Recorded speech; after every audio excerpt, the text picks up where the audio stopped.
Hallelujah, hallelujah, hallelujah. धन्यवाद हो पिता परमेश्वर का इस सुंदर से मौके के लिए। फिर से पिता परमेश्वर ने हमें यह मौका दिया है कि हम परमेश्वर के चरणों में आ सकें, परमेश्वर की इबादत और उसकी आराधना करके हम परमेश्वर को स्तुति रूपी बलिदान चढ़ा सकें। हम पिता परमेश्वर का धन्यवाद करते हैं इस मौके के लिए कि जब आज हम फिर से एकत्रित होकर परमेश्वर के चरणों में आकर परमेश्वर को गुणानुवाद कर सकते हैं और परमेश्वर का हम पूरे तरीके से स्वागत करते हैं कि वो हमारे साथ में आए और हमें परमेश्वर के वचन से जो भी कुछ हम बोल रहे हैं वो हमारे अनुसार नहीं, पर हम परमेश्वर के अनुग्रह के अनुसार और परमेश्वर ने जो हमको पवित्र आत्मा जो हमारे साथ में रखा है उसके अनुसार हम परमेश्वर के आगोश में आकर परमेश्वर से बातचीत करने वाले हो सके। हम धन्यवाद देते हैं आगरा मसीह मंडली का, जिन्होंने हमें ये मौका दिया कि हम परमेश्वर के सानिध्य में आकर परमेश्वर की तारीफ कर सकें, परमेश्वर का गुणानुवाद कर सकें। Praise the Lord everyone. आइए हम प्रार्थना करें। धन्यवाद हो, धन्यवाद हो, धन्यवाद हो पिता परमेश्वर, आज के ये पवित्र दिन के लिए पिता परमेश्वर हम फिर से आपको एक बार धन्यवाद देते हैं पिता कि आपने हमको ये मौका दिया कि हम आपके अनुग्रह में और आपकी शांति में, जो पिता परमेश्वर समझ से परे है, वो शांति आपने जो हमें दे रखी है उसके लिए पिता परमेश्वर हम आपका धन्यवाद करते हैं। पिता परमेश्वर, ऐसी शांति हमें कहीं पे भी नहीं मिल सकती पिता, और ऐसा पिता परमेश्वर अनुग्रह हमें आपके सिवा कोई नहीं दे सकता। इसलिए पिता परमेश्वर हम आपका धन्यवाद धन्यवाद धन्यवाद कोटि कोटि धन्यवाद करते हैं, आपके नाम को ऊपर उठाते हैं और पिता परमेश्वर प्रार्थना करते हैं कि जब तक हम पिता परमेश्वर ये भूमि पे हैं, होने दीजिए पिता परमेश्वर कि हमसे कोई भी ऐसा काम न हो जिससे पिता परमेश्वर आपको तकलीफ हो, और पिता परमेश्वर हमारा मन पूरे तरीके से हम पवित्र रखें पिता। हम मनुष्यों के बारे में या मनुष्यों के किसी भी उनके विचारों से या उनके कामों से या वो क्या करते हैं ये सब ना देखें पिता, बल्कि केवल और केवल हम अपने आप को देखें पिता कि हम कहाँ पर गलती पे हैं। पिता परमेश्वर, अपनी गलतियों को समझना ये भी एक पवित्र आत्मा का दान है पिता, जो हर किसी को नहीं मिलता। पिता परमेश्वर, आज हम आपसे वही दान को प्राप्त करना चाहते हैं पिता कि हम जहाँ कहीं भी गलती पर हैं, हमें उसी समय आप अपने वचनों के द्वारा या अलग अलग तरीके से जैसे भी आप हमको बताते हैं उसी तरीके से आप हमको बतलाइए पिता परमेश्वर कि हमारे खुद के जीवन में हमने क्या परिवर्तन करना है। हम किसी को देखकर, किसी पे कमेंट्स पास करके या किसी को हर्ट करके हम कुछ ना कहें पिता, केवल और केवल मेरा पिता परमेश्वर नज़रिया मुझ तक ही सीमित हो, और पिता परमेश्वर मैं केवल और केवल यही प्रार्थना करूं कि मेरे द्वारा कोई भी पिता परमेश्वर दुखी न हो, किसी को भी चोट न पहुँचे और ना ही मैं किसी के दिल को दुखाऊं पिता परमेश्वर। ये अनुग्रह हम आपसे मांगते हैं पिता। हम पे सुधार हम आप ही के पास आकर अपने आप के सुधार के लिए प्रार्थना कर सकते हैं, क्योंकि पिता परमेश्वर हमारी कमज़ोरियों को कोई नहीं बतलाएगा। कोई नहीं चाहता पिता परमेश्वर कि वो हमारी कमज़ोरों को बताए, क्योंकि कमज़ोरियों को बताने से सामने वाले नाराज़ होते हैं। पर हम तो हमारे पिता के सामने जाते हैं और अपने पिता से गुजारिश करते हैं कि पिता परमेश्वर आप हमारी सचमुच में हमारी कमज़ोरियों को बताइए, ताकि हम आपसे प्रार्थना करके वो कमज़ोरियों से अपने आप को अलहदा रख सके पिता, दूर कर सके पिता, अपने आप में चेंजेस करे पिता परमेश्वर, और जो आपको भाता है, जो आपको अच्छा लगता है, वो परिवर्तन पिता परमेश्वर हम अपने आप में करने वाले हो सके पिता। आज हम विशेष कर पिता आगरा मसीह मंडली के लिए धन्यवाद करते हैं पिता कि आज उनके कारण ही हमें यह मौका मिला है कि हम परमेश्वर के शरण में जा सकते हैं, परमेश्वर की इबादत कर सकते हैं। और पवित्र आत्मा ने जो आज हमसे बात की कि मैं मेरी गलती देखूं, मैं मेरी गलतियों को सही करूं, मैं किसी की ओर ना देखूं, मेरा भरोसा केवल और केवल एकमात्र जीवते परमेश्वर पर हो और मैं केवल उसी से अपने आप को सुधारने के लिए, जो मुझ में कमी है वो पूरे तरीके से नष्ट करने के लिए, जो पवित्र आत्मा ने आज मुझे पिता परमेश्वर बतलाया कि हम केवल परमेश्वर से मांग सकते हैं, इसलिए पिता परमेश्वर प्रार्थना में मैं अपने आप को आप पर समर्पित करती हूँ। पिता, मैं पिता परमेश्वर बहुत ही दिलो जान से और परमेश्वर की इनायत से पिता परमेश्वर मैं अनुपम भैया और शबनम को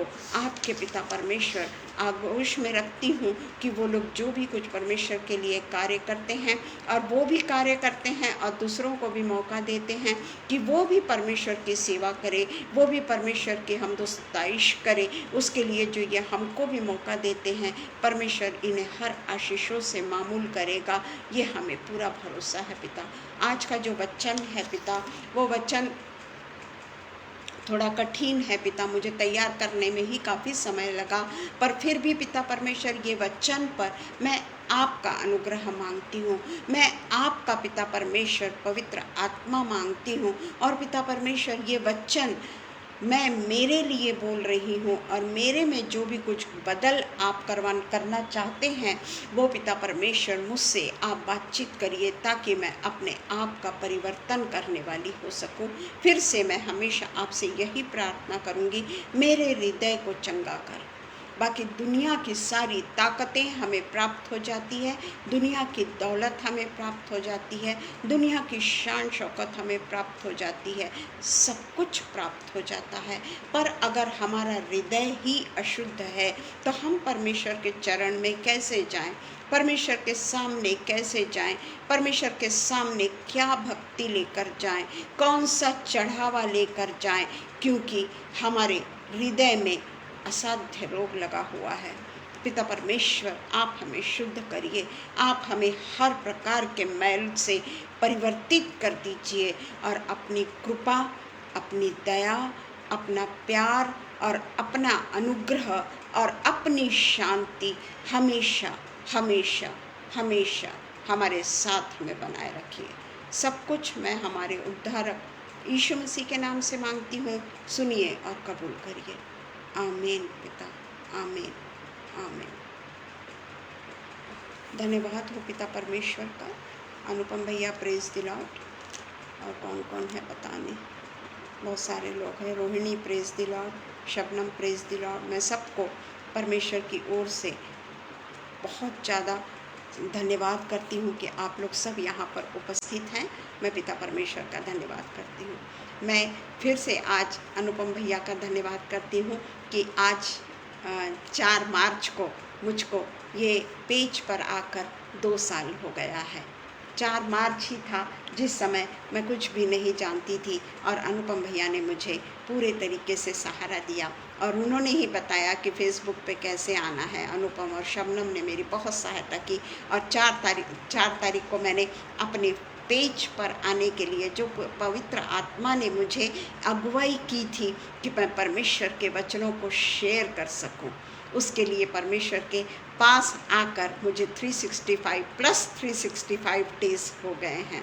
और मैं पिता परमेश्वर का धन्यवाद करती हूँ कि मैं कहीं पे भी मुझे ब्रेक नहीं आया और ना ही कहीं से मैं छुड़ाई गई या कोई भी ऐसी पेज नहीं जहाँ परमेश्वर का वचन देते देते मैंने या मुझे उन्होंने नहीं कह दिया। ऐसा कभी नहीं हुआ, क्योंकि परमेश्वर ने चुना, परमेश्वर ने ये लाइन मुझको दी है, परमेश्वर के अनुग्रह से मैं ये पेज पर आई हूँ, क्योंकि मैंने परमेश्वर से मांगा था कि परमेश्वर तो मुझे पूरी तरीके से व्यस्त कर दे। मैं दुनिया के दुखों से दूर हो जाना चाहती हूँ, तकलीफ़ों से दूर हो जाना चाहती हूँ, और परमेश्वर ने जो दरवाज़ा खोला है ना, पिता परमेश्वर ने, वो कभी भी बंद नहीं होता।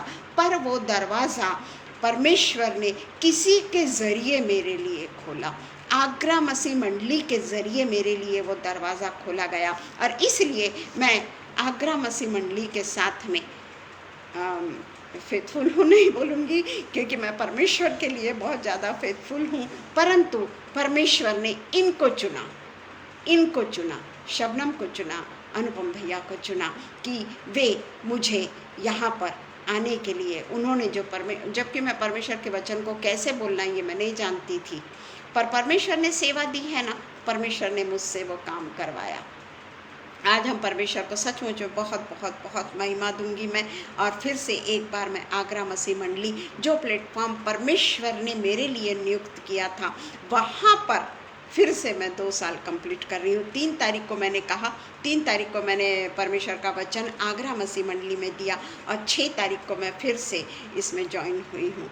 मैं पिता परमेश्वर का बहुत बहुत धन्यवाद देती हूँ, और जिसके ज़रिए परमेश्वर ने मुझे ये राह दिखाई, उन लोगों को मैं परमेश्वर के नाम से, परमेश्वर की ओर से, और सब जितने भी यहाँ पर उपस्थित हैं, हर एक के तरफ से उन लोगों के लिए परमेश्वर के सारे वरदानों से मैं उनको तृप्त करना, और परमेश्वर उन्हें भरपूरी से उनको और उनके परिवार को आशीष दे। आइए आज हम परमेश्वर के वचन में जाएंगे। आज बड़ी कठिनाई के साथ में, यानी पता नहीं, ज़रा सा मुझे ये तैयार करने में आज ज़रा तकलीफ़ हुई है, क्योंकि मेरा विषय है डिसिप्लिन, और वो डिसिप्लिन के लिए बोलने के लिए मुझे काफ़ी तकलीफ़ हुई आज। यानी मैं जब परमेश्वर के वचन को तैयार कर रही थी, मुझे समझ में नहीं आ रहा था कि आज मैं किस विषय पे बोलूं। कई विषयों को लिया और मैंने छोड़ा, मुझे समझ में नहीं आया। ये मेरे साथ में फर्स्ट टाइम हुआ है, परंतु आज जब डिसिप्लिन पे बोलने के समय भी मुझे काफ़ी तकलीफ़ हुई, क्योंकि हम जानते हैं अनुशासन, ये हम बहुत आराम से डिसिप्लिन शब्द का वापर कर तो लेते हैं, परंतु अपने आप को अनुशासित करना, अपने आप को सांसारिक क्यों न हो और पवित्र आत्मा से प्रेरित होकर परमेश्वर के कार्य क्यों न हो, डिसिप्लिन इज़ मोस्ट इम्पॉर्टेंट। यानी मैं ये बहुत ही आज क्या कहना चाहिए कि मुझे नहीं समझ में आ रहा है कि डिसिप्लिन जो परमेश्वर की ओर से हमें प्राप्त है, और जो संसार में भी हमको किस तरीके से पूरे तरीके से डिसिप्लिन में रहना है, ये आज हम आपके सामने, और आप लोग भी मुझे बतलाइएगा। अगर मैं कहीं गलती पर हूँ तो परमेश्वर तो है ही है मुझे बताने वाला, पर परमेश्वर आप लोगों को भी पवित्र आत्मा के ज़रिए बताएगा कि नहीं, यहाँ आप उसको सही कर सकते हैं। और इसलिए हम देखते हैं कि अनुशासन ये हमारे जीवन का बिल्कुल फ्रॉम द बिगनिंग, जब हम बर्थ हमारा होता है और जब हम इस पृथ्वी पर जन्म लेते हैं, तब से लेकर मरने तक हमें अनुशासित जीवन को जीना परमेश्वर के अनुसार बहुत ज़रूरी है। सांसारिक रूप से भी हमको अनुशासित जीवन ही जीना है, क्योंकि जब हम देखते हैं कि बच्चा जब पैदा होता है, हम सोचते हैं कि वो पैदा हुआ वो 1 दिन का है या 2 दिन का, पर हम ये देखते हैं कि किस तरीके से बच्चे को भी माता पिता, दादा दादी, नाना नानी अनुशासन में रखते हैं। उसको किस तरीके से रहना है, किस तरीके से, जिस तरीके जैसे मोजे पहनना है, हाथ में वो आजकल पहनाते हैं, बच्चा वो निकाल देता है, छोड़ देता है बच्चा, पर माँ उसको 10 बार वो पहनाती है। और इस तरीके से बच्चे को ये पता पड़ता है कि ये मेरे लिए ज़रूरी है। उसका पलटना, उसका उलटना, उसका दूध किस तरीके से पीना, सबसे महत्वपूर्ण अनुशासित जीवन बच्चा तब से शुरू करता है जब बच्चा फर्स्ट टाइम फीडिंग करता है। उसको माँ के गर्भ में तो कुछ भी करने की ज़रूरत नहीं रहती, वहाँ तो वो कुछ उसको तकलीफ़ भी नहीं रहती, पर जैसे ही वो पृथ्वी पर आता है उसको एक अनुशासन लग जाता है कि माँ के दूध को वो कैसे सक करेगा। उसे कोई नहीं सिखा सकता, माँ भी नहीं सिखा सकती कि कैसे तू मेरे दूध को ये करेगा, पर बच्चा खुद ब खुद, यानी यहाँ पे मेरे ख्याल से हर कोई को बच्चा कैसा होता है या बच्चा किस तरीके से हमारे जीवन में प्रवेश करता है, और किस तरीके से हम उसको पालते हैं, और किस तरीके से उसके पेट को भरने के लिए बच्चा खुद एक अनुशासन में आता है। और उस तरीके से जैसे जैसे जैसे बच्चा बढ़ते जाता है, उसका स्कूल जाना, उस समय भी माता पिता को बड़ी तकलीफ होती है। बच्चा रोता है, बच्चा नहीं जाना चाहता दूसरे परिवेश में, लोगों के यानी जो माता पिता के उसमें यानी कहना चाहिए रक्षा में रहा, वो बाहर नहीं जाना चाहता। उस समय माता पिता को भी बड़ी तकलीफ होती है। पर अनुशासन, फिर से वहाँ पे डिसिप्लिन आ जाता है कि किस तरीके से वो बच्चे को आगे आगे आगे आगे आगे बढ़ाते चले जाते हैं। स्कूल का जीवन खत्म हो गया, कॉलेज का जीवन शुरू हो गया, कॉलेज का जीवन खत्म हो गया, वैवाहिक जीवन शुरू हो गया। वो तो एक सबसे बड़ा टर्निंग पॉइंट है।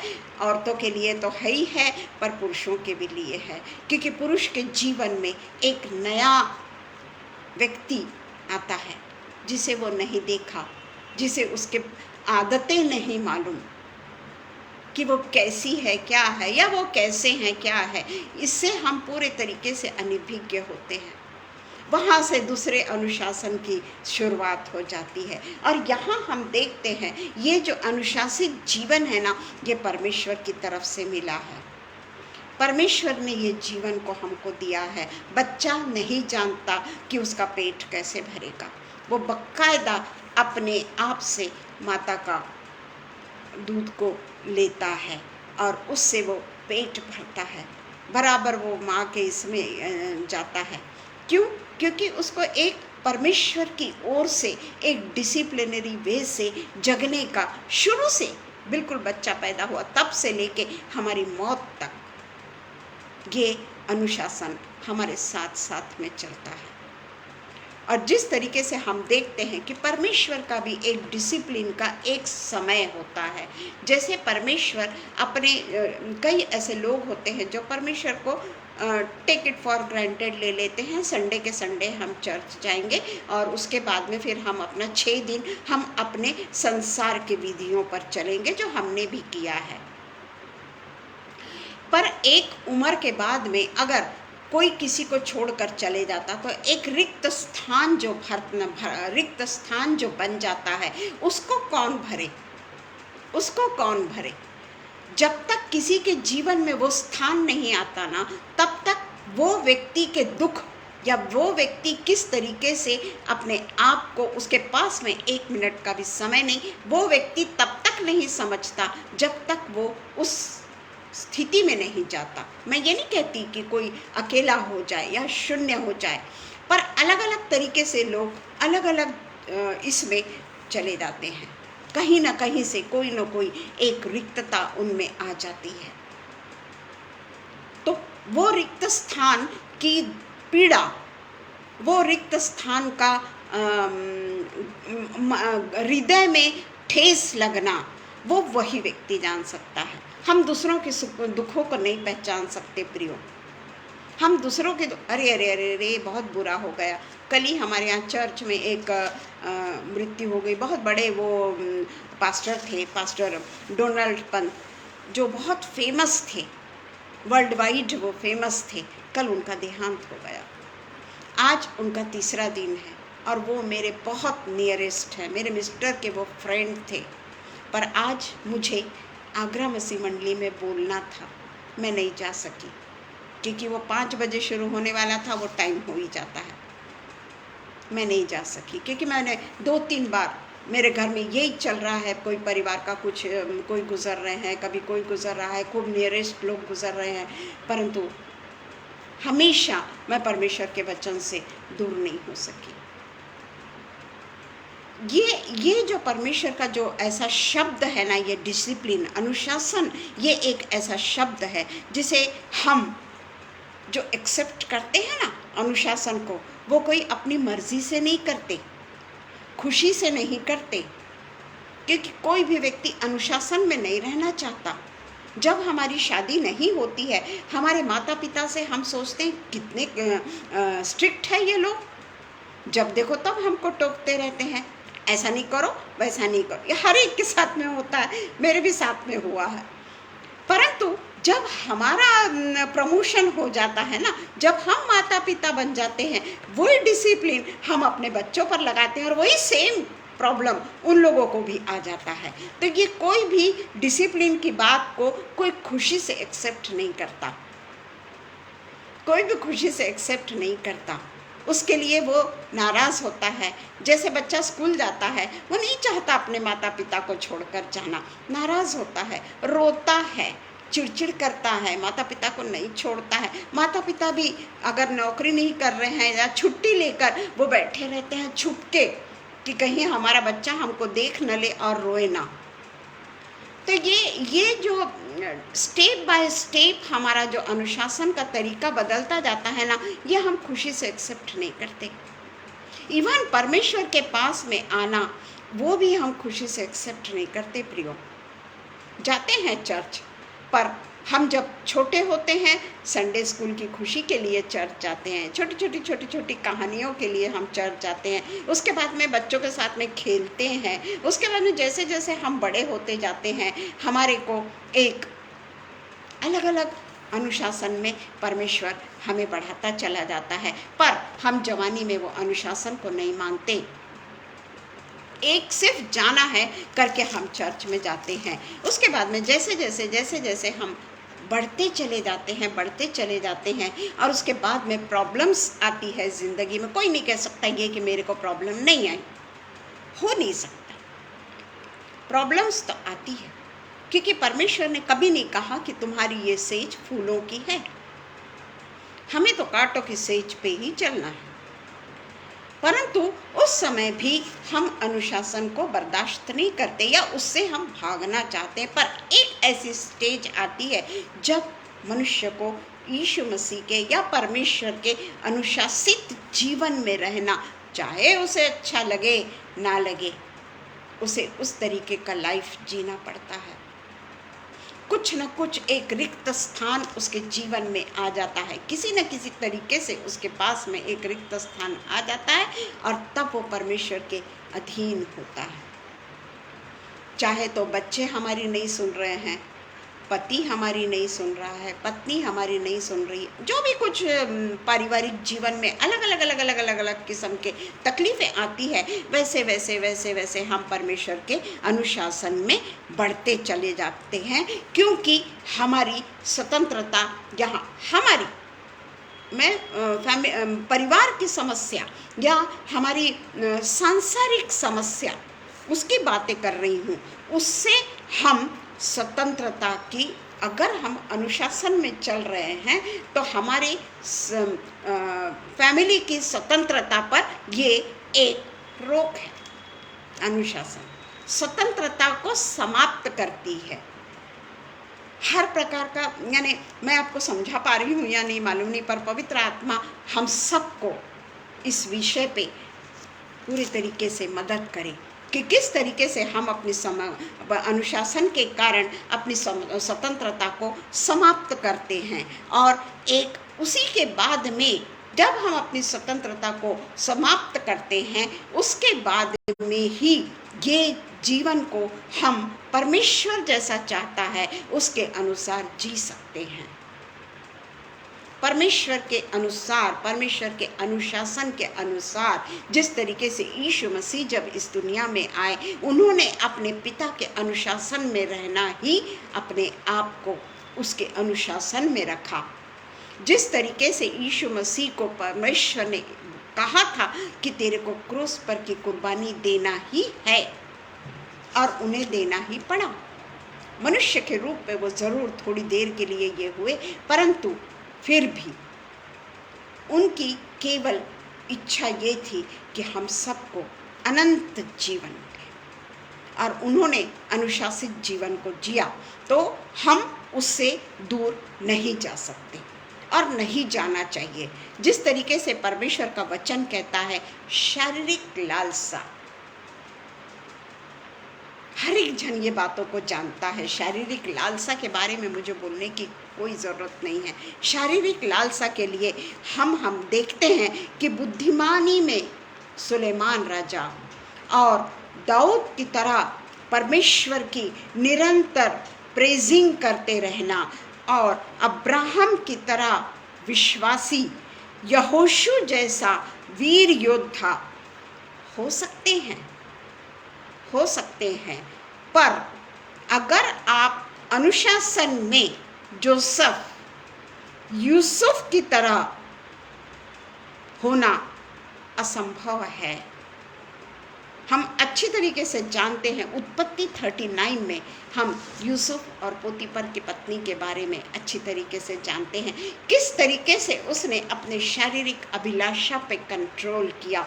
उसका तो कोई परिवार भी नहीं था, कठिन परिस्थितियों से वो आया, कठिन परीक्षाओं से वो आया, कोई दोष ना होने पे भी उसको कैदी बना लिया गया।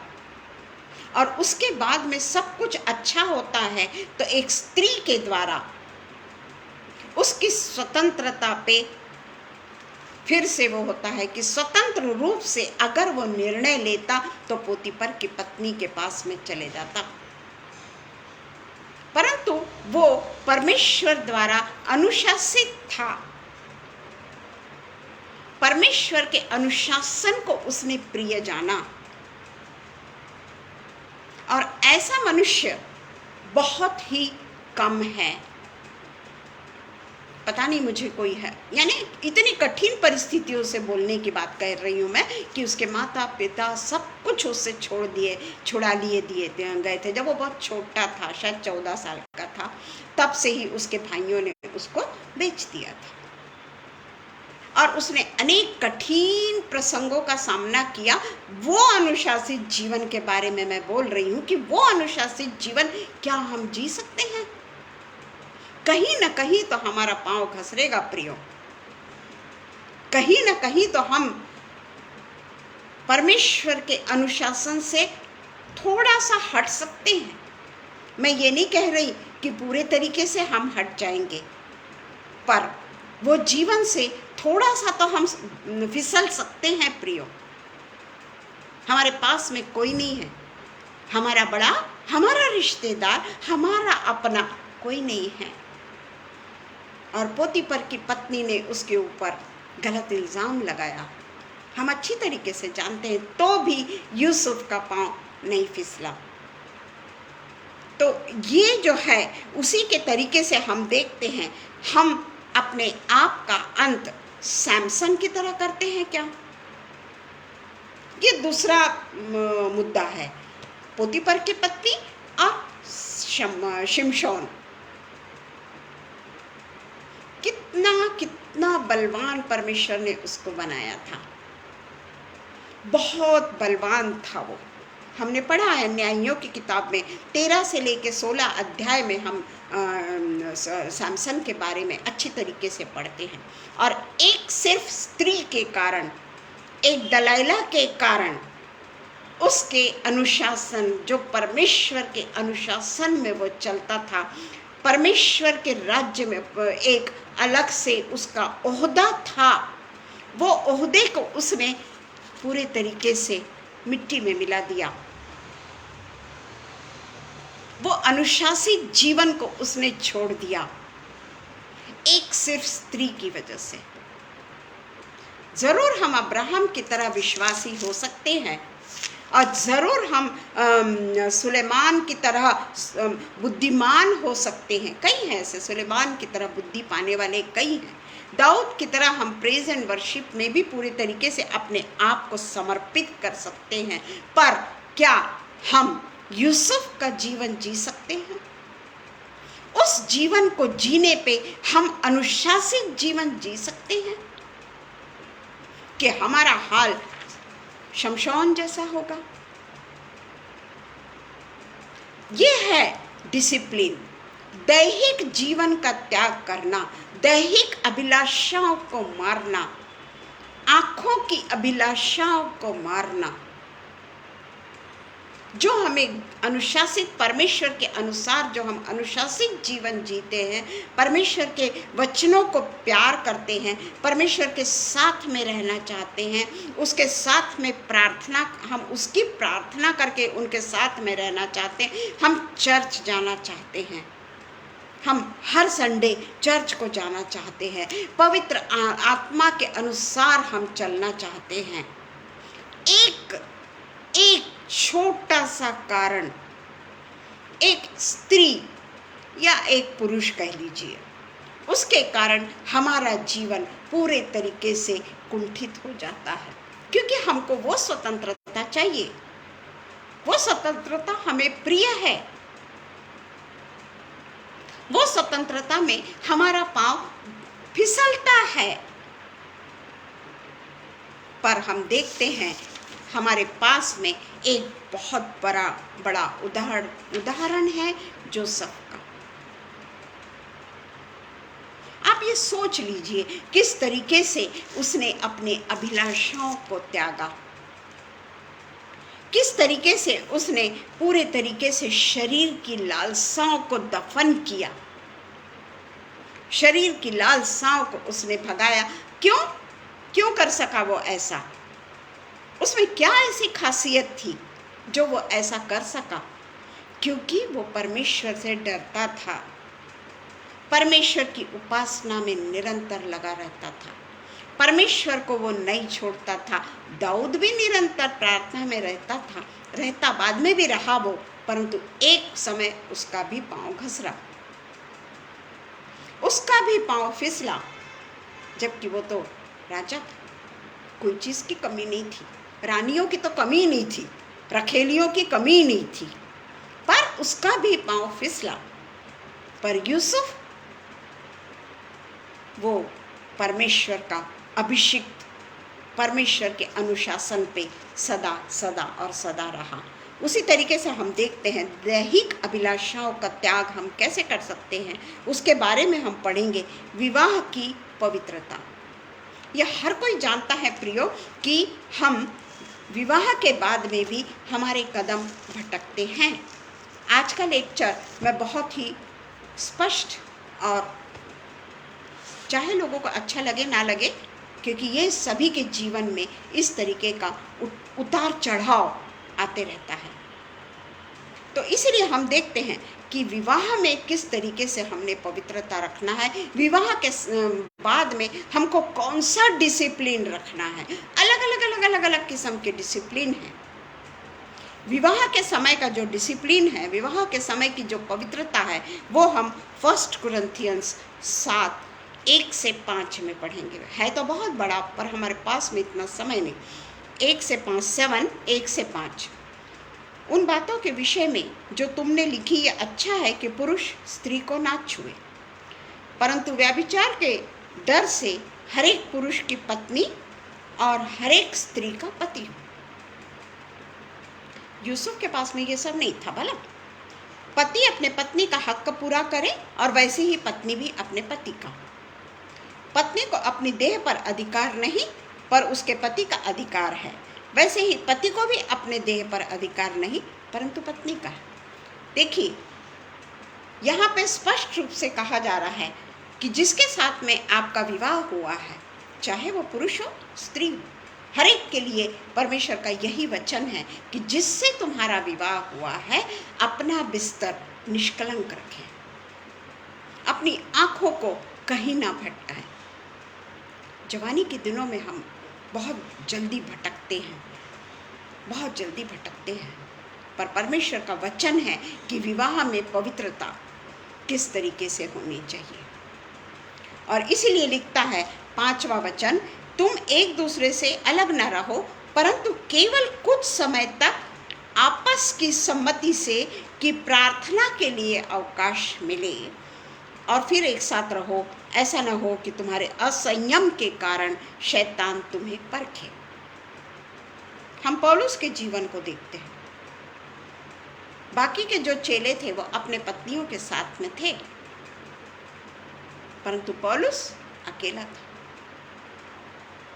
पर पौलुस के जीवन में जो वो अनुशासन से दूर था, वो डिसिप्लिन से जो दूर था, परमेश्वर को लोगों को सताने का काम में आनंद लेता था, और परमेश्वर के लोगों के लिए बहुत कष्ट देने की कोशिश करता है, पर एक बार परमेश्वर उसको बुलाता है और उसके बाद में वो सब कुछ छोड़ देता है, अपने परिवार को तक वो छोड़ देता है और परमेश्वर के लिए निकल पड़ता है। हम पढ़ते हैं बाइबल, और उसने कभी भी असंयमीपना नहीं देखा हमने उसका। अनैतिकता हमने उसकी नहीं देखी। वो परमेश्वर के साथ में अनुशासित जीवन को जीते रहा, इसीलिए वो ये सब लिख सकता है। वो जो लिखता है ना, वो इसीलिए लिख सकता है कि वो पूरे तरीके से कंट्रोल था। यहाँ पे हम देखते हैं कि 1 कुरिन्थियंस 7 का 8 और 9 भी हम पढ़ लेंगे।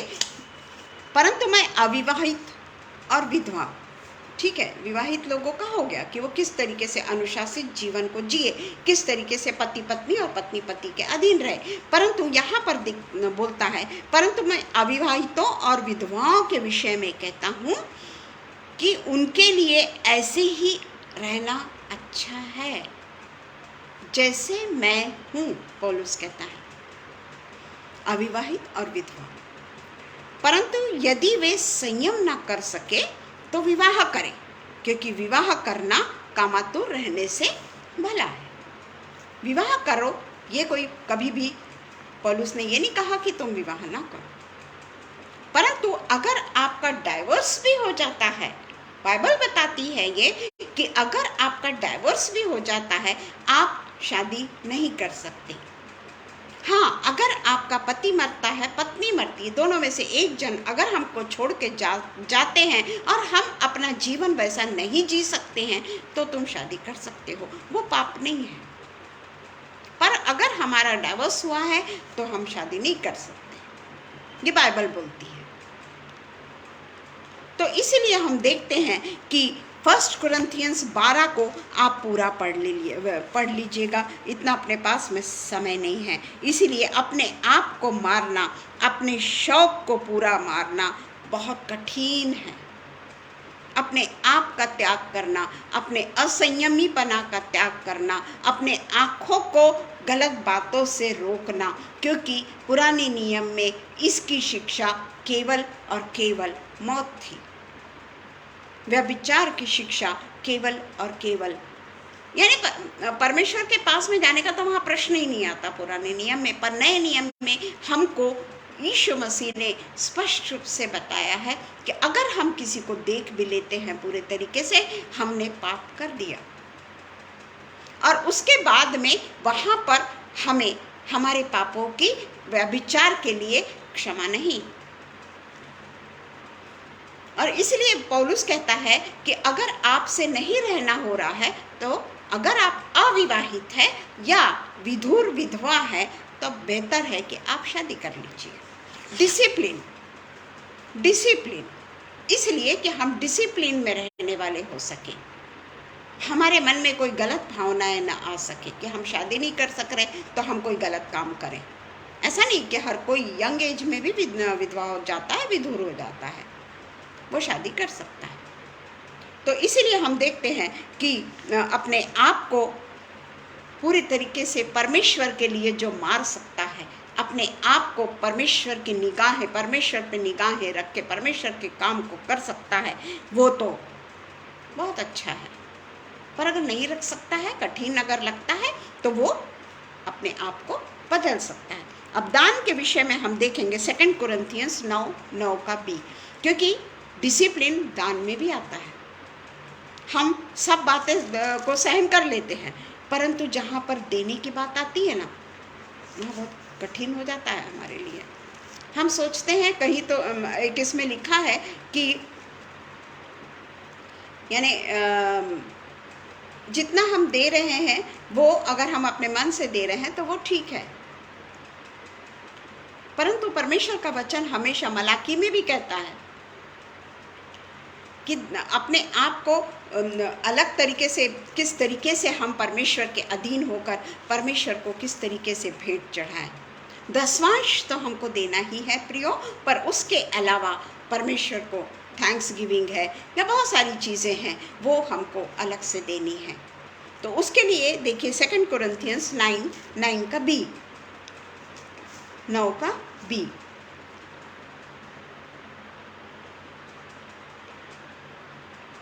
हम 8 देख लेंगे पहले। परमेश्वर सब प्रकार का अनुग्रह तुम्हें बहुतायत से दे सकता है, जिससे हर बात में हर समय सब कुछ जो तुम्हें आवश्यक हो तुम्हारे पास रहे। और हर एक भले काम के लिए तुम्हारे पास में बहुत कुछ हो। जैसा लिखा है, उसने बिखेरा, उसने कंगालों को दान दिया, उसका धर्म सदा बना रहेगा। जिसने बिखेरा,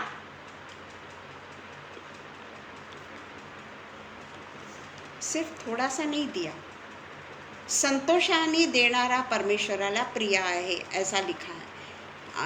मराठी में मैं बोल रही हूँ कि संतोष से देने वाला परमेश्वर को प्रिय है, पर नहीं, परमेश्वर का वचन कहता है कि बिखेर के, जिस तरीके से बीज हम जब बिखेरते हैं, खेती करने वाला किसान जब बीज को एक ही तरफ एक बीज डाल के चला जाता है क्या वो, या एक लाइन बीज के डाल के चला जाता है क्या वो? नहीं, वो बिखेरता है पूरे खेत में। और इसलिए कहता है कि बिखोरो और कंगालों को दान दिया, उसका धर्म सदा बना रहेगा। मैं बाकी बातें नहीं बोलने वाली क्योंकि हमारे पास में समय नहीं है। और हम देखते हैं अपने आप को किस तरीके से शारीरिक और आत्मिक फल हम गलातियों 5:19 और 5:22 में पाते हैं। तो वो मैं नहीं पढ़ूंगी। 5:19 और 5:22 आप अच्छी तरीके से जानते हैं कि किस तरीके से अनुशासित जीवन हम अपने शरीर को किस तरीके से मारे, किस तरीके से कूटे, किस तरीके से परमेश्वर के नियंत्रण में दे दे, किस तरीके से पवित्र आत्मा को हम बुलाएं, पवित्र आत्मा का गाइडेंस मांगे, पवित्र आत्मा से प्रार्थना करें, पिता परमेश्वर मुझे संभाल, मेरी नजरें किसी पे ना जाए, मैं किसी को भी गलत नजरों से ना देखूं। कई तो ऐसे मैरिड कपल्स होते हैं, मैं ये नहीं कहती कि किसी ने नहीं किया या किसने किया, पर परमेश्वर का जो वचन है मैं वही कह रही हूँ कि वो लोग भी असंयमी हो जाते हैं। परमेश्वर का वचन जब हम पिरोते हैं ना प्रियो, तो हमको दान जिस तरीके से हम बिखेर रहे हैं, उस तरीके से परमेश्वर के वचन को हमारे शरीर में, शरीर रूपी खेत में बिखेरते चले जाएं, उसको बोते चले जाएं, ताकि हम अपने पर संयम रखने वाले हो सके। जिस तरीके से हम सोल्जर्स को देखते हैं, किस तरीके से वो संयम रखते हैं, या आप अच्छी तरीके से जानते हैं। कठिन से कठिन परिस्थितियों में वो रहते हैं, 0- डिग्री से भी कम टेम्परेचर में वो लोग रहते हैं, परंतु वे लोग केवल और केवल उनका एकमात्र लक्ष्य होता है। और उसी तरीके से उन्हें बहुत कठिन शिक्षा दी जाती है, बड़ी कठिन उसमें उनको रहना पड़ता है, परंतु वो है डिसिप्लिन। अगर हमको जानना है ना, तो सोल्जर्स को अपने सामने रखो, सैनिकों को अपने सामने रखो कि डिसिप्लिन क्या है।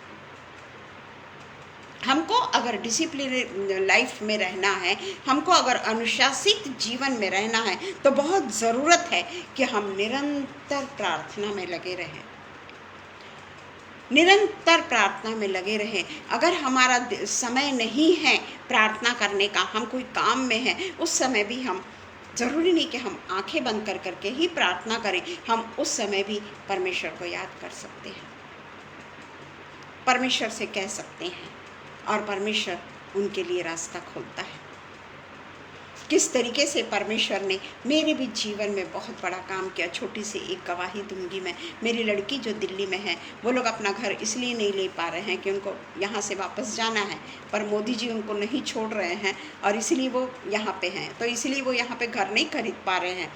अब जो उनका घर जहाँ पे वो किराए से रहते थे, वो बहुत ही पॉश सोसाइटी है, और जो उनके जो ओनर है वो ऑस्ट्रेलिया में रहते हैं, परंतु उन्होंने इनको कई बार कहा कि आपको अगर ख़रीदना है तो ख़रीदो, पर वो ख़रीद के करेंगे क्या। तो उसके बाद में ओनर को वो घर बेचना था, तो ओनर ने कहा कि आपको ये घर 1 महीने में 2 महीने का समय दिया, छोड़ना पड़ेगा। अब उनको वो सोसाइटी जैसी कहीं पे भी सोसाइटी नहीं मिली, खूब उन्होंने घर ढूंढा, परेशान हो गए, वो आउटस्कर्ट में चले गए वो, पर उन्हें घर मिलने को, और सारे किराया बहुत, यानी रेंट भी इतना बढ़ गया, और वो बहुत दूर, और छोटा बच्चा, और हमारे जो मेरे सन इन लॉ जो है वो हमेशा बाहर रहते हैं, महीने में 15 डेज से भी ज़्यादा वे आउट ऑफ इंडिया भी चले जाते हैं। उनके काम के कारण मेरी लड़की काम नहीं कर सकती क्योंकि बच्चे की देखभाल उसको करनी पड़ती है, जबकि वो यूएस में उसने एमएस किया है, पर वो नहीं कर सकती। खैर ठीक है, परमेश्वर का अनुग्रह है। परंतु जब उसके घर बदलने की बात हुई, मैंने मेरे ग्रैंडसन से कहा कि बेटा, क्योंकि मैं भी बहुत परेशान हो गई थी, मैं बोली बेटा अपन दोनों मिलकर ना परमेश्वर से प्रार्थना करेंगे, अपन ना क्लेम करेंगे कि यही सोसाइटी में या यही प्रीमाइसेस में या यही इसमें हमको घर मिलने दे। ढूंढ ढूंढ के परेशान हुए पर उनको घर नहीं मिला। और मैंने मेरे ग्रैंडसन से भी यही कहा कि हम यही प्रार्थना करें। और उसके बाद में आखिरी में मैंने परमेश्वर से क्लेम किया, परमेश्वर मुझको, वहाँ इटालियन नाम है सब, तो वेरोना में ही घर चाहिए। श्रद्धा के लिए मेरे को वेरोना में ही चाहिए, कुछ भी कर, और उतना ही बड़ा घर चाहिए जितना उनका है, क्योंकि उनको उतना ही बड़ा घर लगता है। और आप सचमुच में परमेश्वर के अनुग्रह को आप देखिए। और हम सिर्फ अनुशासन में नहीं रहते, परमेश्वर हमको सब कुछ देने को तैयार है। और आप मानेंगे नहीं कि 5 तारीख को उनको घर छोड़ना था, और पिछले महीने के 25 को उसने फ़ोन की कि मम्मी हमको वही बिल्डिंग में, वही उसमें, यानी ए विंग बोलना चाहिए, वही विंग में, उसी के, जैसे ये लोग 9th फ्लोर में थे तो उसी विंग के नीचे 1st फ्लोर में उनको घर मिला। क्या कहेंगे आप इसको, क्या कहेंगे? मांग के तो देखिए। मैं बताती हूँ ना, मैं इतनी ज़्यादा, मैं परमेश्वर से क्या कहना चाहिए, मैं किस तरीके से मैं परमेश्वर की महिमा करूँ। मेरे मांगने से पहले वो सब कुछ देता है। हमको तो ऐसा लग रहा था कि नहीं होगा, पर मैंने उससे कहा था कि बेटा मैं तो मांग ही रही हूँ, आप भी मांगो। वो जहाँ पर बच्चा खेलता है वहाँ पे अलग अलग विंग्स के अलग अलग क्लब हाउस है, प्लेग्राउंड है, घूमने के लिए अलग अलग है उनके यहाँ पे सब विंग्स का। तो वहाँ पर वो बैठ के, वो और उसकी सहेली वहाँ पे 1st फ्लोर पे देखकर वाइब्स देते थे कि ये घर हमको मिल जाना चाहिए, यहाँ पर हमको मिल जाना चाहिए। और उसने बाद में मुझे बताया कि मम्मी मैं भी ऐसी ही करती थी, वहाँ पे बैठ के मैं और उसकी सहेली दोनों भी ये करते थे। और देखिए परमेश्वर ने कभी हमको तिरस्कृत नहीं किया। और परमेश्वर का हम डिसिप्लिन में नहीं रहना चाहते, हम उसको छोड़ देना चाहते हैं। हम उसके डिसिप्लिन में, बहुत आध्यात्मिक अनुशासन में हम उसके नहीं रहना चाहते। जबकि आध्यात्मिक अनुशासन वो इलेक्ट्रिक वायर के समान है, जो मेरे साथ में होता है, वो मैं आपको बता रही हूँ। इलेक्ट्रिक वायर के समान है कि इलेक्ट्रिक वायर हमारे पास में पड़ा हुआ है, पर जब तक उसको प्लग नहीं मिलता, जब तक उसको इलेक्ट्रिक का कनेक्शन नहीं मिलता, वो किसी काम का नहीं, किसी काम का नहीं। अगर हम इलेक्ट्रिक वायर में करंट ही नहीं है तो वो किस काम का। उसी तरीके से हमारा परमेश्वर के साथ में अगर हम उस तरीके से नहीं जुड़ते हैं, परमेश्वर के साथ में एक हम इलेक्ट्रिक का इंस्ट्रूमेंट है समझ लीजिए, और परमेश्वर चाहता है कि हम उसके साथ में कनेक्ट हो जाएं। वो आध्यात्मिक क्या कहना चाहिए, आध्यात्मिक करंट हमारे साथ में जुड़ जाए, और जिसके साथ में हम जो भी कुछ पाते हैं ना, हम जो भी कुछ परमेश्वर से मांगते हैं ना, और वो परमेश्वर जब हमको देता है, क्योंकि हम परमेश्वर के साथ में वो जो वायर हमारा है वो कनेक्टेड है, उसमें करंट है, और इसलिए वो करंट होने के कारण हम परमेश्वर के साथ में एक रूप हैं। और इसलिए जब भी हमारे बीच में, ऐसा नहीं, कोई भी नहीं कह सकता कि मेरे साथ में कोई असंभव कार्य संभव नहीं हुआ, परंतु जरूरी है कि हम परमेश्वर के, जब परमेश्वर जो भी अनुग्रह हम पे करता है, मैं नहीं कहती कि परमेश्वर अनुग्रह नहीं करता या परमेश्वर हमारी प्रार्थना को नहीं सुनता, हर एक प्रार्थना सुनता है। वो अगर हमारे लिए ज़रूरी है तो और उसकी गवाही हम ज़रूर दें, ताकि हम लोगों की भी आध्यात्मिक उन्नति करने वाले हो सके और लोग भी सोचे कि मेरा परमेश्वर कितना महान है। हम भजन संहिता 34 का 10 पढ़ेंगे। जवान सिंहों को तो घटी होती है और वे भूखे भी रह जाते हैं, परंतु यहोवा के खोजियों को किसी भली वस्तु की घटी नहीं होती। हो गया है समय। किसी भली वस्तु की घटी नहीं होती। किसको? यहोवा के खोजियों को। हम यहाँ बंद करेंगे। यहोवा के खोजियों को किसी भी चीज की घटी नहीं होती है। जिस तरीके से दानियल को जब सिंह के मांद में डाल दिया गया, क्या वो सिंह उसके ऊपर अटैक कर सके? और वो भी एक सिंह नहीं था और सारे सिंह भूखे थे। क्या कोई सिंह उस पर अटैक कर सका? चाहे हमको कुछ भी कोई भी तकलीफ क्यों न हो जाए, सिंह भूखे थे फिर भी वो अटैक नहीं कर सके, क्योंकि परमेश्वर की सामर्थ और परमेश्वर का वो खोजी था और इसीलिए उसको किसी भी चीज़ से नुकसान नहीं हुआ। और जैसे ही उसके विरुद्ध में जो षड्यंत्र करने वाले लोग थे, उनको जैसे ही वो केज में डाला गया, वो अंदर जाने के पहले ही वो भूखे शेर उन पे लपक पड़े और सब कुछ हड्डी हड्डी कर दिया। बोल रहे हैं आप? ठीक है। Thank you. तो अनुशासन जो है वो आध्यात्मिक है, वो हमें स्वार्थ से बचाता है। जब हम अपने ही लोगों के लिए किसी चीज़ की कंटिन्यूस जो मांग करते हैं ना, तो जो हम क्या कहना चाहिए कि बहुत ही नम्रता से या बड़ी ही दुख से या बहुत रो के या परमेश्वर के अधीन होकर प्रार्थना करते हैं। यही प्रार्थना, अनुशासन ये है कि यही प्रार्थना हमको दूसरों के लिए करना है। जो हमारे विरोधी हैं उनके भी लिए करना है। ग्राहम स्टेन की तरह, सोनिया गांधी की तरह हमको उनके लिए प्रार्थना करनी है। एक अलग जीवन को हमको जीना है, वो है अनुशासन। उसको कहते हैं अनुशासन, जो खुद के लिए नहीं जीता, हमेशा अपने लोगों के लिए नहीं जीता, वो दूसरों के भी लिए जीता है। क्योंकि परमेश्वर ने अनुशासित लोगों को एक ऐसा अस्त्र दिया हुआ है, वो है प्रार्थना। जब हम किसी के लिए रो के गिड़गिड़ा के प्रार्थना करते हैं ना, उस पे क्या हल होता है ये हमने अच्छी तरीके से देखा है, जाना है कि प्रार्थना में कितनी सामर्थ है।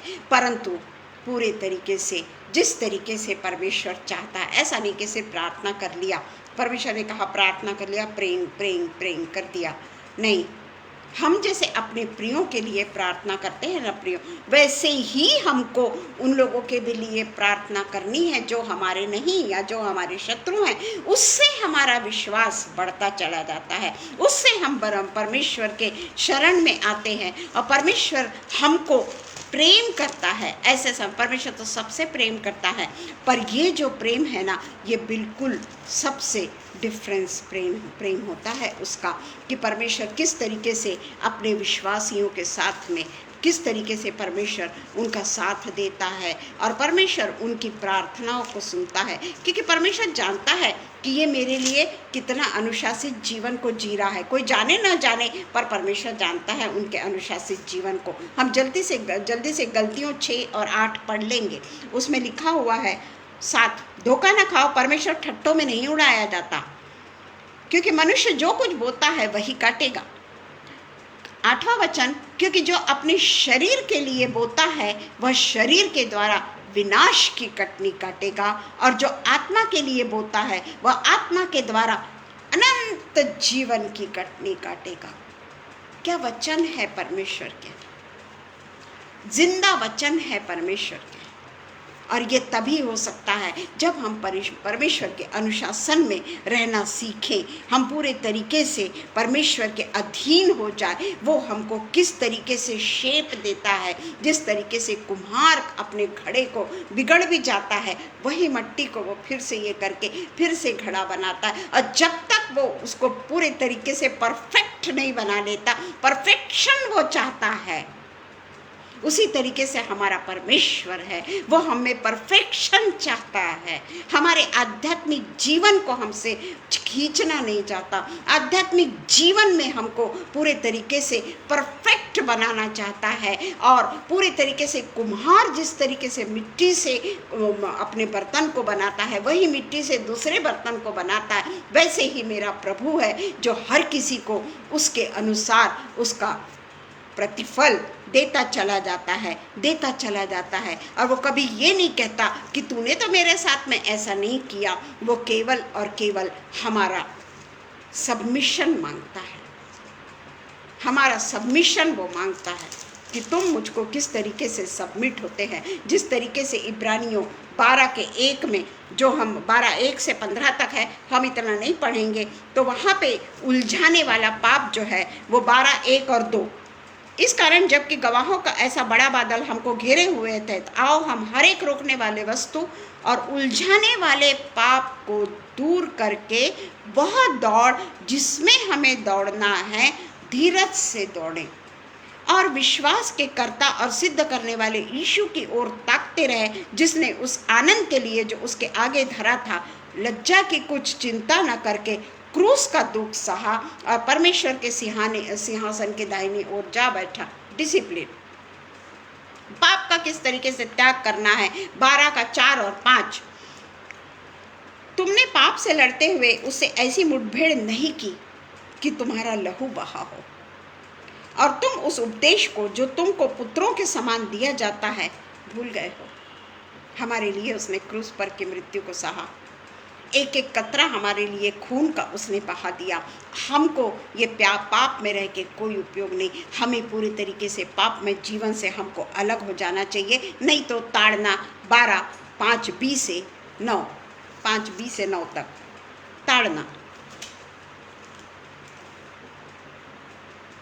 हे मेरे पुत्र, प्रभु की ताड़ना को हल्की बात न जान। यानी जो भी मैंने बोला उसके बाद में ताड़ना भी है। अगर हम इस तरीके का जीवन ना जिए, हमारे को अभिमान हो जाए, गर्व हो जाए, पैसों का गर्व, अलग अलग किस्म का गर्व, तो ताड़ना भी है हमारे लिए। और इसलिए लिखा है, और जब वह तुझे घुड़के तो साहस ना छोड़, क्योंकि प्रभु जिससे प्रेम करता है उसकी ताड़ना भी करता है। जिस तरीके से हम अपने बच्चों की करते हैं, दुख होता है, पर उनको सही राह पे लाने के लिए हम करते हैं, वैसा ही पिता परमेश्वर हमसे प्रेम करता है। वो हमको प्रेम करता है और ताड़ना भी करता है, और जिसे पुत्र बना लेता है उसे कोड़े भी लगाता है। ये अच्छे से सुनिए, 9 और 11, इसका हमारे पास में समय नहीं। फिर जबकि हमारे शारीरिक पिता भी हमारी ताड़ना किया करते थे और हमने उनका आदर किया, तो क्या आत्माओं के पिता के और भी अधीन ना रहे, जिससे हम जीवित रहें। वे तो अपनी अपनी समझ के अनुसार थोड़े दिनों के लिए ताड़ना करते थे, पर वह तो हमारे लाभ के लिए करता है कि हम भी उसके पवित्रता के भागी हो जाएं। वर्तमान में हर प्रकार की ताड़ना आनंद की नहीं पर शोक ही की बात दिखाई पड़ती है, तो भी जो उसको सहते सहते पक्के हो गए हैं, बाद में उन्हें चैन के साथ धर्म का प्रतिफल मिलता है। संसार में माता पिता हमको ताड़ना इसलिए देते हैं कि हमारा जीवन सुखी हो जाए, हम बहुत बड़े नौकरी में लग जाए, हमारा एक भविष्य हो जाए। पर मेरे पिता की ताड़ना तो हमारे अनंत जीवन के लिए है कि जो हमको शोक होता है, जो हमको तकलीफ होती है, उसको सहते सहते हमको पक्के हो जाना है। जिस तरीके से डिसिप्लिन में रहते रहते हमको वो डिसिप्लिन की आदत हो जानी है, प्रभु के सामने हमको नम्र हो जाना है, प्रभु के सामने हमको दीन हो जाना है, प्रार्थना में निरंतर हमको बने रहना, सब बातों का उत्तर केवल और केवल परमेश्वर से मांगना है। अपनी बुद्धि का सहारा नहीं लेना है, और इसीलिए वो इसके लिए हमको क्या करना है, उसके लिए 12 उसी में 12 में है, ढीले हाथों को निर्बल घुटनों को सीधा करो और अपने पाँव के लिए सीधे मार्ग बनाओ कि लंगड़ा भटक न जाए पर भला चंगा हो जाए। ये आप लोग पढ़ने ला 12 से 17 है ये। तो इस तरीके से हम देखते हैं कि परमेश्वर हमारी अगर ताड़ना भी करता है ना, तो वो हमें एक डिसिप्लिन वे में ले जाना चाहता है, एक हमको सही रास्ता दिखाना चाहता है। और इसलिए उसने हमें प्रार्थना में जीवन के लिए कहा है, निरंतर प्रार्थना में लगे रहो। बराबर हमारी बातों को परमेश्वर, हमारी जो तकलीफ होती है ना कि कैसा होगा अगर नहीं मिला घर तो कैसा होगा, कैसा लगता है ना, अपने लोगों के लिए दुख होता है ना कि परमेश्वर अगर ये बात नहीं हुई तो वो कहाँ जाएंगे, कितनी चिंता। पर हम ये भूल जाते हैं कि हमने अपने आध्यात्मिक पिता से मांग लिया है, अब वो हमको देता है। थैंक यू शबनम, समय देने के लिए। आइए हम प्रार्थना करें। धन्यवाद हो पिता, धन्यवाद धन्यवाद धन्यवाद धन्यवाद हो पिता परमेश्वर। सच में पिता परमेश्वर, आज के वचन के लिए मुझे समझ में नहीं आ रहा था और मैं इतनी कंफर्म नहीं थी पिता परमेश्वर कि मैं आज के वचन को पवित्र आत्मा की सहायता में मांग रही थी। पवित्र आत्मा मुझे सहायता कर और ये वचन को मैं सही ढंग से पेश कर सकूं, मेरी बुद्धि से नहीं बल्कि जैसे आप चाहते हो उसके अनुसार मैं बोल सकूं। यही मैं प्रार्थना कर रही थी और सचमुच में पिता परमेश्वर ने प्रार्थना को सुना और परमेश्वर ने आध्यात्मिक रूप से इस तरीके से वो वचन को पेश किया कि हर किसी को वो वचन समझ में आया और पिता परमेश्वर ने अपनी समझ सब लोगों पे खोल दी। पिता परमेश्वर, मैं आपका धन्यवाद करती हूँ। पिता परमेश्वर कहता है, मत डर, मैं तेरे साथ हूँ। विश्वास से मांग, मैं तुझे दूंगा। और सचमुच में पिता परमेश्वर, विश्वास से की हुई प्रार्थना का उत्तर परमेश्वर के द्वारा मिलता है। पिता परमेश्वर, ये जो वचन हमने बोला वो पिता परमेश्वर सबसे पहले बोलने वाले पर लागू होता है। पिता परमेश्वर, हम जानते हैं पिता परमेश्वर कि जो डिसिप्लिन में आप मुझे रखना चाहते हैं, बोलने वाले को और सुनने वाले को रखना चाहते हैं, वो उसके लिए पवित्र आत्मा हम सबको दे पिता परमेश्वर, ताकि वो पवित्र आत्मा के सहायता से पिता परमेश्वर हम वो अनुशासित जीवन जो आपको पसंद है वो जीवन को हम जीने वाले हो सके। क्योंकि हम जानते हैं पिता, हम पढ़ाई करते हैं, हमारे टीचर्स चाहते हैं कि हम अनुशासन में रहें, हम नौकरी करते हैं, सर्विस करते हैं, हमारा बॉस चाहता है कि हम अनुशासन में रहें। तो ये तो मेरा स्वर्गीय पिता है जो हमें अनंत जीवन देगा, जो अपने पास हमको ले जाएगा। उसका भी कोई अनुशासन है। उस अनुशासन में पिता परमेश्वर हम अपने आप को आगे आगे और आगे बढ़ाने वाले हो सके। पिता, जितने भी यहाँ पर उपस्थित है हर एक को पिता परमेश्वर आप आशीष दीजिए। पिता, हर एक के मन से बात कीजिए। सबसे पहले पिता परमेश्वर, मैं अपने आप को नम्र करती हूँ, दीन करती हूँ। मेरी सारी जितनी भी इच्छाएं, आकांक्षाएं सांसारिक है, वो सब को मैं दफन करती हूँ पिता परमेश्वर और आपके अधीन होती हूँ। पिता, मैं प्रार्थना करती हूँ पिता परमेश्वर, जब जब भी मैं परमेश्वर के वचन को बोलूँ पिता परमेश्वर, आप मेरे अंदर में होते हैं। पिता, पवित्र आत्मा जिस तरीके से अंदर में है वही हम अनुभव करते हैं कि आपका पवित्र आत्मा हमारे अंदर है। धन्यवाद हो पिता, धन्यवाद हो पिता। फिर से एक बार पिता परमेश्वर, हमारे 2 साल को कंप्लीट करने के लिए, आपके वचन में बने रहने के लिए पिता परमेश्वर, जो आपकी सामर्थ्य, जो आपकी पवित्र आत्मा, जो आपका आधार मुझको मिला, उसके लिए मैं आपको धन्यवाद करती हूँ पिता परमेश्वर। और विशेष कर पिता परमेश्वर आगरा मसीह मंडली के पेज के लिए मैं धन्यवाद करती हूँ कि जिसके द्वारा मैं परमेश्वर के वचन को बोलना, परमेश्वर के वचन में बने रहना, परमेश्वर के वचन को पवित्र आत्मा से अंगीकृत करना जो मैंने सीखा है पिता, उस पेज के लिए मैं आपको पिता परमेश्वर वो पेज को समर्पित करती हूँ। हर एक जन यही आशीषों को पाए। विशेष करके अनुपम भैया और शबनम के लिए मैं प्रार्थना करती हूँ। जिस तरीके से हमको भी समय देते हैं और आज एडिशनल समय भी उन्होंने हमको दिया, उसके लिए मैं सचमुच में पिता परमेश्वर ऐसे धन्यवादी कपल को आपके हाथों में रखना चाहती हूँ पिता। इनके द्वारा बड़े से बड़े कार्य होते जाएं। पवित्र आत्मा के ज़रिए ये लोग कई लोगों को जीतने वाले हो सके, कई लोगों को परमेश्वर का मार्ग दिखाने वाले हो सके पिता। सारी की सारी पिता परमेश्वर प्रार्थना हम हमारे उद्धारकर्ता यीशु मसीह के नाम से मांगते हैं। सुनिए और कबूल करिए। आमीन पिता, आमीन, आमीन। धन्यवाद हो सबको। पिता परमेश्वर का अनुग्रह हम पे छाया रहे और पवित्र आत्मा हमसे सदैव बात करती रहे। Praise the Lord. आमीन।